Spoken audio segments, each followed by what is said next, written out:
Hello everybody and welcome back to Let's Play Crash Bandicoot, the N.sane trilogy version. Last time we left off, we just entered the second island and I don't actually remember what happened last time other than that, but it's not that important. Today we're going to try and beat up the creek, then Rip Over, which is a fairly easy boss fight, and then a couple of little bit more difficult levels.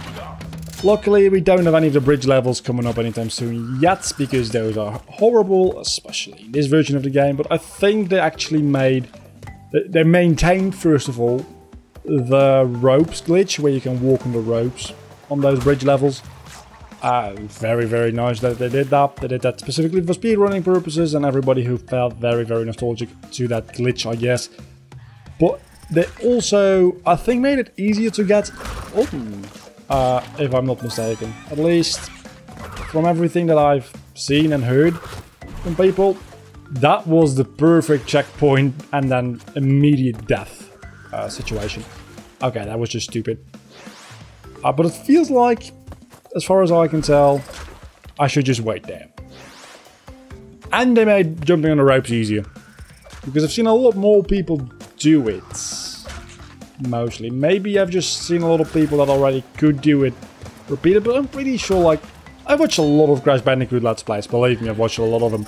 And now that N.sane Trilogy is out and everybody's Let's Playing that, I've seen a lot of N.sane Trilogy Let's Plays, and I really do feel like I've seen more people jump that thing now. So, maybe it's just more well known that you can do that now. There's a lot of very plausible options there, which I'm probably not considering.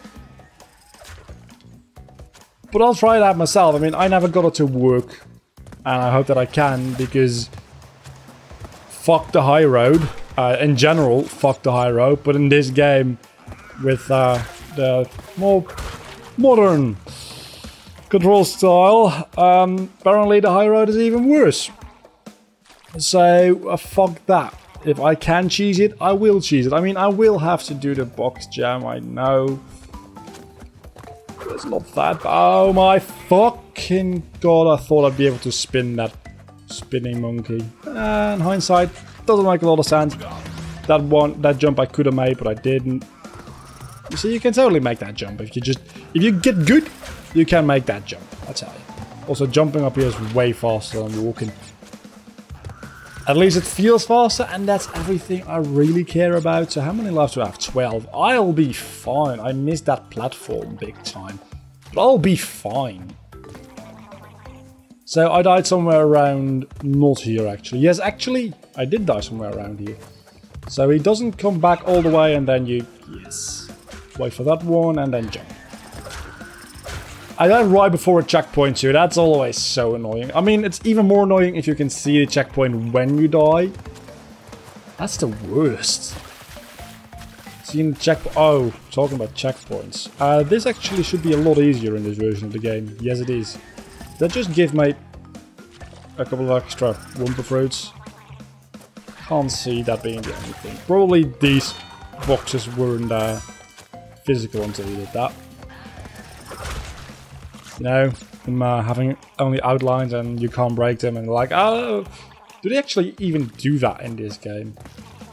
Oh yeah, they definitely do actually. Yeah, they definitely do. I'm 100% certain they do that.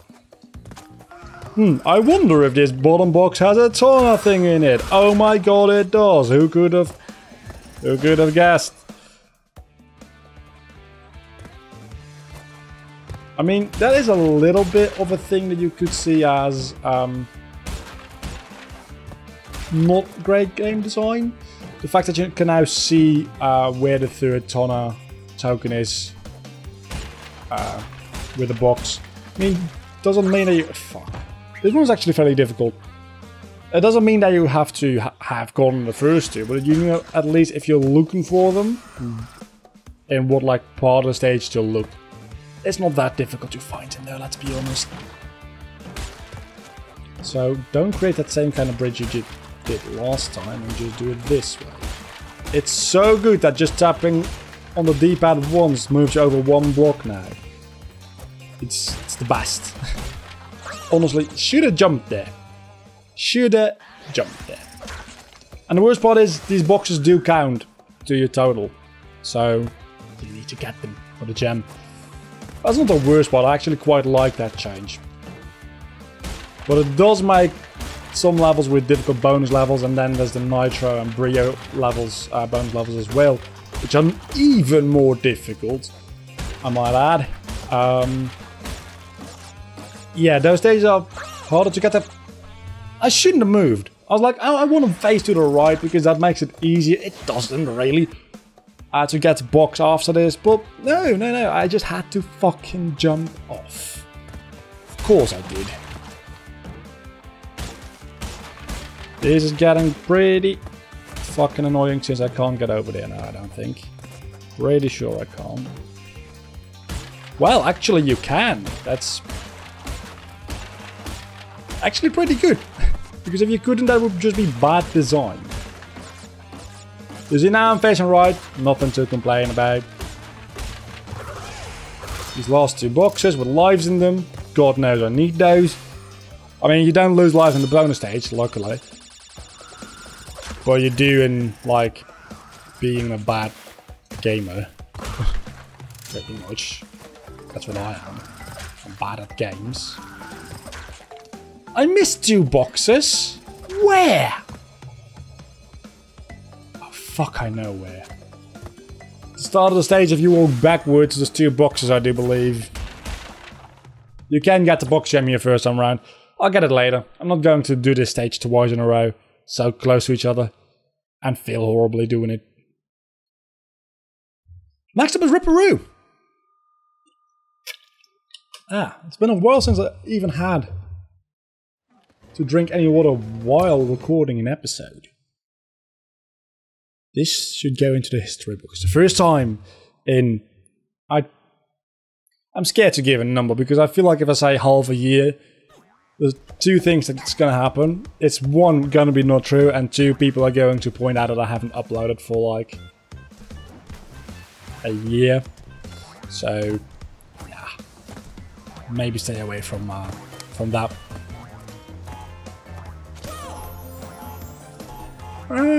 Really should have jumped there.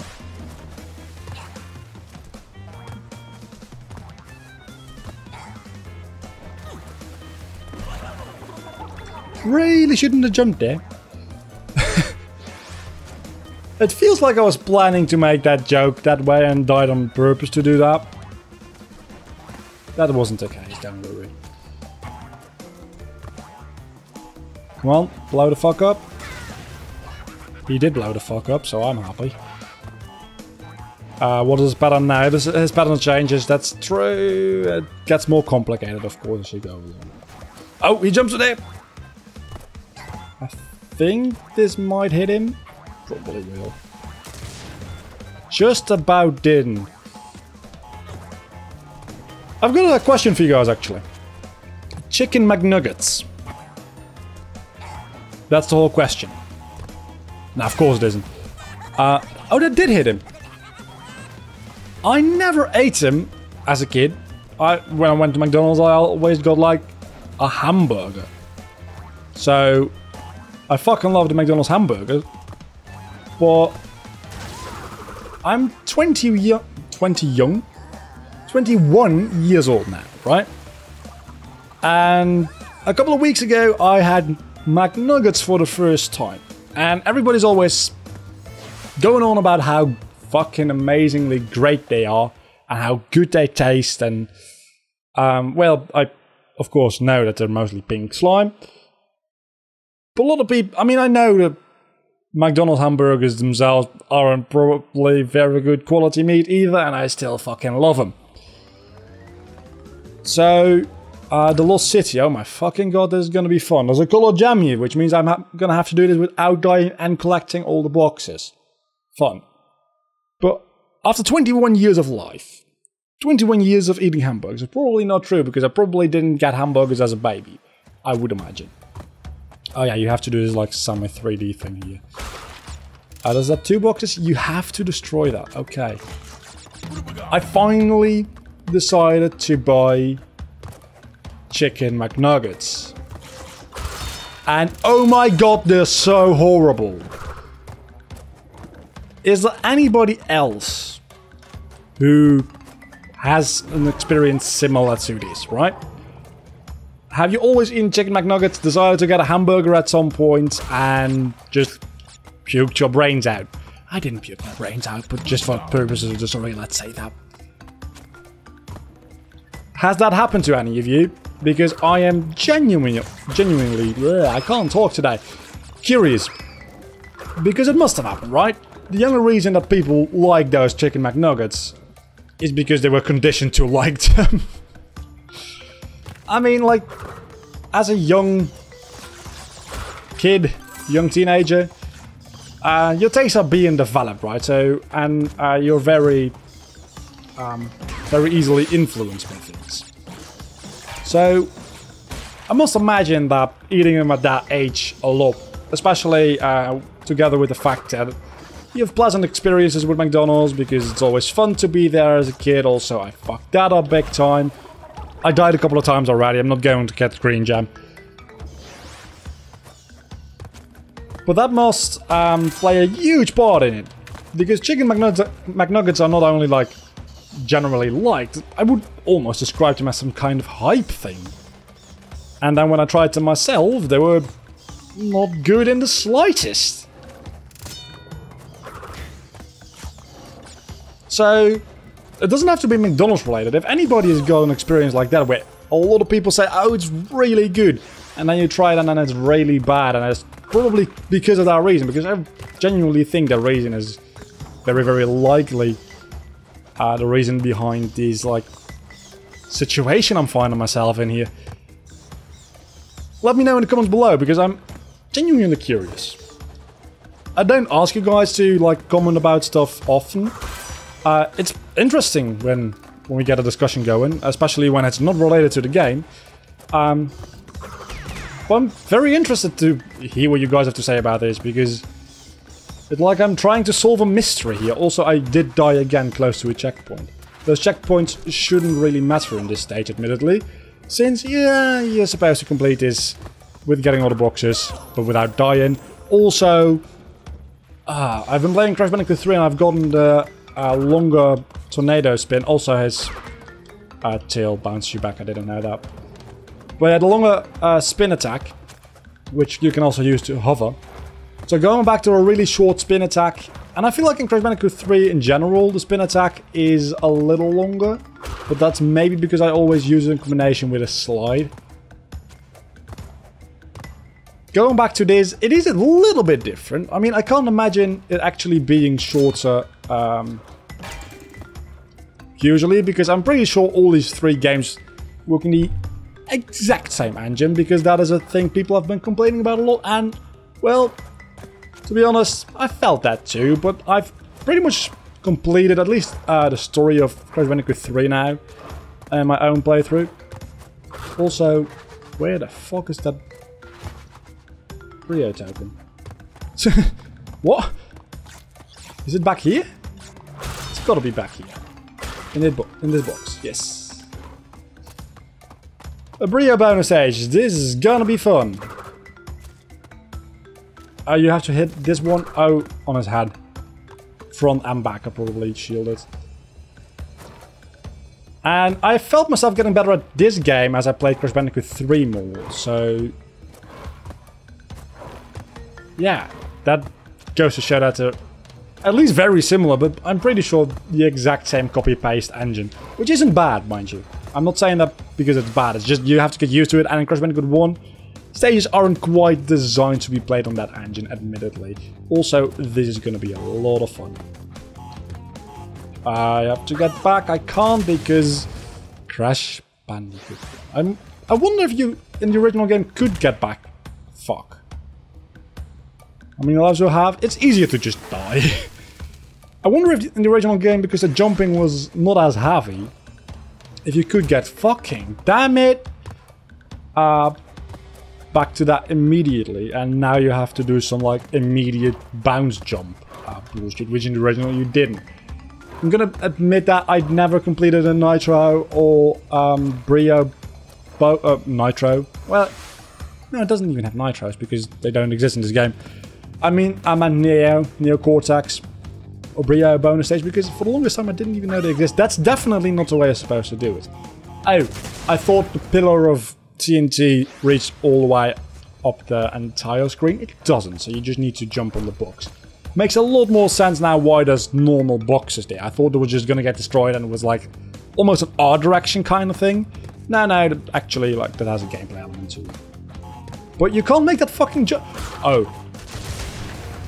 Oh. Oh. You just need to spin really fuck yes! A really short amount of time at the top of your jump. That's how you do it. Imagine once failing this, not being able to retry it until you have replayed the level. That is actually very difficult. Imagine that. Only being able to try it once per... You know, this whole 3v thing, I don't quite enjoy that as much anymore. Especially if you're on a 2D stage. I probably should use the D-pad for these stages. I definitely should be using the D-pad for these stages, because these stages were designed to be played with a D-pad. But I'm more of an analog kind of guy myself, with 3D platformers. Platformers in general, actually. But let's just try to use the D-pad for a little bit. Because this is making things so much easier. Whoa! Especially in this... Oh, fuck. Challenging parts. I did it almost.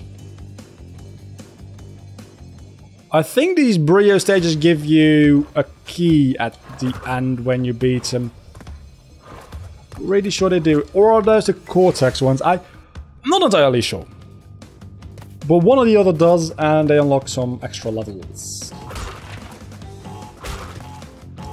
Who's texting me now? Oh, it's not even a text, it's... Kind of ashamed to admit this, but it's a notification from a mobile game about dragons. Yeah, sounds pretty bad, I think. Come on, come on, come on! I made it! Do you give me a key? You do in fact not give me a key, you just are a more difficult version of the bonus stage. Which is totally fair. Let's keep using the D-pad actually now, to get used to it a little bit. It's a good strategy maybe to use the D-pad when you need it, and you're not gonna jump, are you? Oh, now you are! This son of a bitch. So I need to jump back, then wait for him to jump again, and then jump on it? That is ridiculous. And fun. I can do it. Okay, so if I jump on his head, he dies. But I also get pushed back, so I need to jump on his back. So what I need to do is I need to jump back. I need to wait for him to turn around and then... Or just jump properly on top of him rather than kind of against him. That also works, I guess. It's a little less fun. But hey, what are you gonna do? Oh my... Checkpoint. This part I do remember. Yes. Exactly like that. I've died so many times on that part, I'll never forget it. Oh yeah, you need to... I mean, I'm not gonna get the box... You get a normal box jump if you die, and colored one if you don't die. Does that mean you have to defeat a level once with dying to 100% the game? Because that would be hilarious. I guess we're gonna find out, because... Here's the Tana stage, and I think those will have about 20 or 30 boxes as well. Which means we're probably close to the end of the stage. I think there's also a stage which has Brio, Tana, yeah, 33. Brio, Tana, and Cortex stages. All of them. Which that sounds a bit ridiculous, and admittedly it is. Okay, this one is actually not easy. You'd think that those bouncy boxes are just like, get on them and be rich, but no, they're actually pretty difficult. I said actually twice there. I'm fully aware.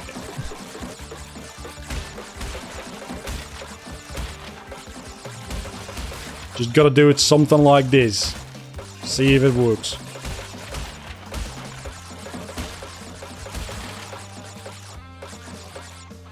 No, left's got to break first. God damn it! Oh, this is gonna get me a lot of Wumpa Fruit. Holy fuck. Which means also probably like 2 lives. How many Wumpa Fruits do I have? You know, oh, 6, right. So it's probably gonna give me, yeah, it's a life and a half, a little bit more, because these give you 1, 2, 3, 4, 5, 6. These give you 10 apiece. Oh fuck, yes.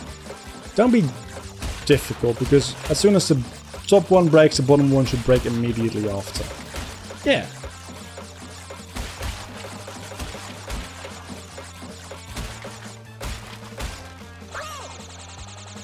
I thought I fucked up and I had to go for a plan B there.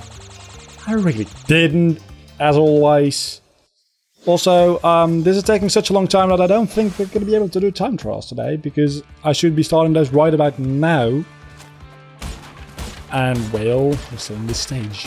That being said, I could do a little less time trials, still do a couple, but I don't know when I'll be able to leave this fucking stage. As it seems, it's not gonna be too much longer. Why? You never know.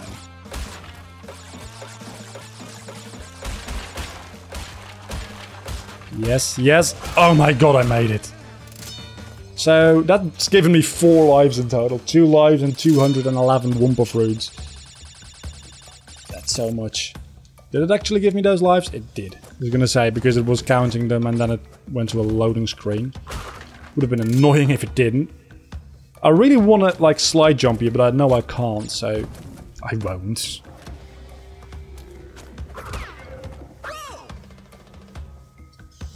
Oh, this is a difficult level. I mean, you just beat the second boss, you're on your way through the second island. This game's got to show you what it's made of, you know? Oh my god, no, no, no, no, no, no. You don't have to kill that one, apparently. I mean, probably knew that already, but... I just now... You don't get a normal clear gem for that. So you need to get Scholar Gem, which means I need to do all of that without dying.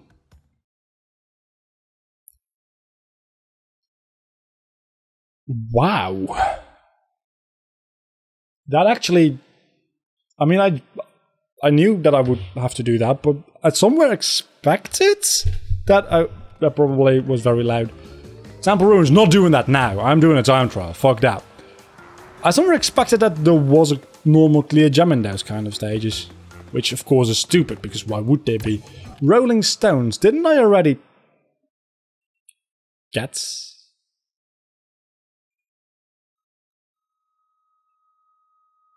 the relic here? Did it load my autosave and not my manual save? And how does it not autosave after getting a relic? Oh no, this is a totally different stage, never mind.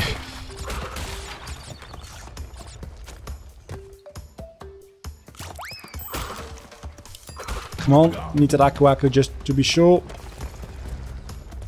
It's probably gonna be a time box. 3 seconds even. It's not that difficult to get. I guess it's difficult to spot, so... that makes a little bit sense, I guess. Alright, let's go. I can do this. It's probably the only time trial we're gonna do today. But we'll be fine. Okay, I'm wasting so many seconds altogether here. That's not good. That's another second. Need to wait here. Oh, that life has become an Aqua mask. That's very useful. Especially since you can spin something into it and just gain it automatically. I'm gonna leave that to the TNT. Gonna take a hit here on purpose to save time. I was walking on the edge there. I should have been able to continue walking over the edge. I mean, I don't want to be that guy, and I know I've been that guy quite a lot in this episode, but in the original Crash Bandicoot, I would have made that jump. And I know this isn't the original, so we shouldn't keep saying that also. Oh, wait a second, it's this one that you spin into it. I was going to say, I was just really lucky with that turtle, but no, no. Okay, now, look, that was just stupid on my part.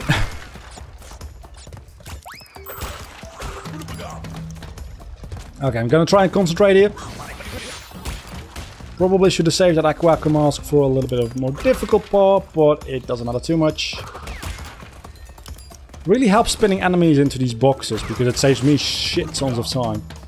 And gave me another Aqua Mask. Maybe it's good to save them up here for invincibility actually. Because there might be a third one down the road at an even more difficult part.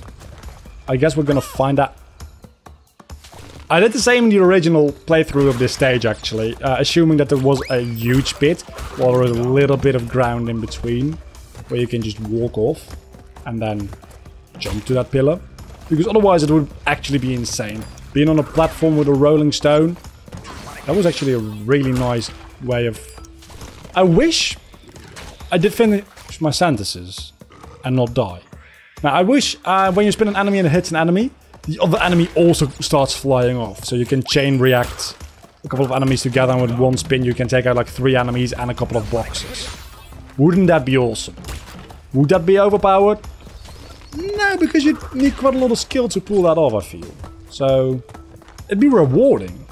So I think it'd actually be good. Maybe not. What the fuck do I know about game design? Aside from complaining a lot about it, because I play a lot of games with a lot of features that annoy me quite a bit. So, in a way you could say I know a little bit about game design, because I play a lot of games. But that's like saying you know something about something because you watch something. That's a really general way of saying that. Yeah, you see there's a third Aqua Mask here, and it's probably going to be useful. Mainly because of those guys. I can't see that being a big difference. And would run out by... was that the end of the stage? I feel like that was close to the end of the stage. I mean, not the actual thing we saw back there, because that might have been like the Brio path here. Which, do you have a Brio path here? I say path, it's just a bonus stage, but... Also, I feel like when you spin an enemy into another enemy, it just stops existing as well. It doesn't then travel even further to the next thing. Just that would have like made semi what I was talking about before, where an enemy starts spinning another enemy, you can make a chain reaction. The game now does the exact opposite of that, it seems. To prevent chain reactions, probably because those chain reactions would require a bit of processing power. I'm gonna be honest, I can understand that. Oh my... Okay, so having a crash that controls differently is not fun when you just committed something to muscle memory. But that does help a lot on timing, I'm gonna be honest. This is gonna be gold. I told you. And I think that's a pretty good point to wrap up this episode. 1 relic, GG, motherfucker. 2 stages, and a boss. So thank you so much for watching this episode of Let's Play Crash Bandicoot the N.sane Trilogy, the version which is kind of like you gotta get used to it, and some things are worse, but mostly like 95% are better. If you've enjoyed the video, do not forget to leave a like and subscribe to my channel. Hopefully you did enjoy it. Until next time, bye. Also didn't get the box gem here yet. Why didn't I? I think you can.